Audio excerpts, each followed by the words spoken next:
നമസ്കാരം. ഇന്ന് 2025 മെയ് 15 വ്യാഴം. ദേശാഭിമാനി മുഖപ്രസംഗം. അവതരണം രമ്യ മനോജ്. അർബുദത്തെ നേരിടാൻ കരുതലോടെ കേരളം. ആരോഗ്യ കേരളം നേരിടുന്ന പ്രധാന വെല്ലുവിളിയായ അർബുദ രോഗബാധയെ ചെറുക്കാൻ കാലോചിതമായ കരുതൽ നടപടി സ്വീകരിച്ചിരിക്കുകയാണ് LDF സർക്കാർ. രാജ്യത്ത് അർബുദ രോഗബാധ ഏറ്റവും കൂടുതലുള്ള സംസ്ഥാനങ്ങളിലൊന്നായ കേരളത്തിൽ രോഗപ്രതിരോധത്തിന് ആരോഗ്യവകുപ്പ് രൂപം നൽകിയ ജനകീയ ക്യാമ്പയിൻ ഫലപ്രദമായ മാറ്റത്തിന് വഴിതെളിക്കാൻ ഉതകുന്നതാണ്. രോഗം കണ്ടെത്താൻ വൈകിയതിനാൽ മതിയായ ചികിത്സ ലഭിക്കാതെ രോഗികൾ മരിക്കുന്ന സാഹചര്യം ഒഴിവാക്കുകയാണ് ആദ്യപടിയായി സ്വീകരിച്ച നടപടി. ഇതിനായി ഫെബ്രുവരി 4 മുതൽ നടത്തിയ ആരോഗ്യം ആനന്ദം അകറ്റാം അർബുദം ക്യാമ്പയിനിൽ 15.5 ലക്ഷത്തോളം സ്ത്രീകളെ സ്ക്രീനിങ്ങിന് വിധേയമാക്കി. അർബുദം സ്ഥിരീകരിച്ച 242 പേർക്ക് തുടർ പരിശോധനയും ചികിത്സയും ഉറപ്പാക്കി. ഇതിന്റെ തുടർച്ചയായി സംസ്ഥാനത്തെ എല്ലാ കുടുംബാരോഗ്യ കേന്ദ്രങ്ങളിലും ആഴ്ചയിൽ 2 ദിവസം അർബുദ സ്ക്രീനിംഗ് ക്ലിനിക്കുകൾ പ്രവർത്തിക്കുമെന്ന് ആരോഗ്യമന്ത്രി വീണ ജോർജ് അറിയിച്ചിട്ടുണ്ട്. സ്ത്രീകൾക്കും പുരുഷന്മാർക്കും അർബുദ രോഗബാധ ഉണ്ടായെന്ന ക്ലിനിക്കുകളിൽ പരിശോധിക്കും. BPL വിഭാഗത്തിന് സ്ക്രീനിംഗ് സൗജന്യമായിരിക്കും. APLകാർക്ക് മിതമായ നിരക്കിലാണ് പരിശോധന. ജനകീയ അർബുദ ക്യാമ്പയിൻ ശക്തിപ്പെടുത്തുന്നതിന്റെ ഭാഗമായാണ് നടപടി. കുടുംബങ്ങളെ വൈകാരികമായും സാമ്പത്തികമായും തകർക്കുന്ന അർബുദ രോഗബാധയെ സംബന്ധിച്ച കണക്കുകൾ ഏറെ ജാഗ്രത ആവശ്യപ്പെടുന്നതാണ്. 2016 സംസ്ഥാനത്ത് 1 ലക്ഷം പേരിൽ 135 പേർക്ക് രോഗബാധ കണ്ടെത്തിയതായാണ് റിപ്പോർട്ട്.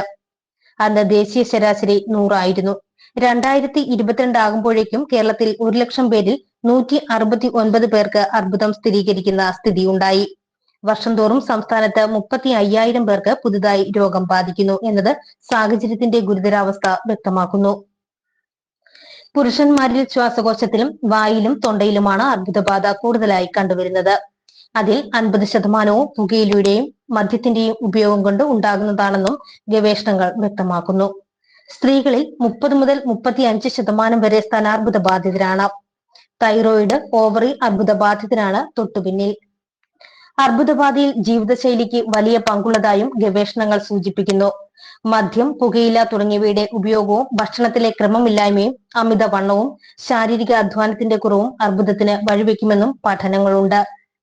സാമൂഹ്യ സാമ്പത്തിക പ്രശ്നങ്ങളിൽ ഉണ്ടാകുന്ന കടുത്ത സമ്മർദ്ദം മുതൽ പരിസ്ഥിതി മലിനീകരണം വരെയുള്ള നിരവധി കാരണങ്ങളും അർബുദത്തിന് പിന്നിലുണ്ട്. ആധുനികമായ എല്ലാ ചികിത്സാ മാർഗങ്ങളും പലപ്പോഴും അസുഖത്തിനു മുന്നിൽ പരാജയപ്പെടുന്നുവെന്നതും മരണനിരക്ക് കൂടുതലാണെന്നതും ഗൗരവം വളർത്തുന്നു. രോഗം വരാതിരിക്കാനുള്ള മുൻകരുതലുകൾ സ്വീകരിക്കുകയും വന്നാൽ എത്രയും പെട്ടെന്ന് കണ്ടെത്തി ചികിത്സിക്കുകയുമാണ് പോംവഴി. അതിനായി സർക്കാർ രൂപം നൽകിയ ബോധവൽക്കരണ പദ്ധതിക്ക് ജനങ്ങളുടെ സഹകരണം അത്യന്താപേക്ഷിതമാണ്. ആരോഗ്യകരമായ ജീവിതശൈലി ഉറപ്പുവരുത്തിയും മാലിന്യ നിർമ്മാർജ്ജനമടക്കമുള്ള സാമൂഹ്യ ഉത്തരവാദിത്തങ്ങൾ മുടക്കം കൂടാതെ നിറവേറ്റിയും അർബുദ സ്ക്രീനിങ്ങിന് സ്വയം സന്നദ്ധരായും ആരോഗ്യവകുപ്പിന്റെ ജനകീയ ക്യാമ്പയിന് കേരളം പിന്തുണ പ്രഖ്യാപിക്കുന്നുവെന്നത് ശുഭകരമാണ്.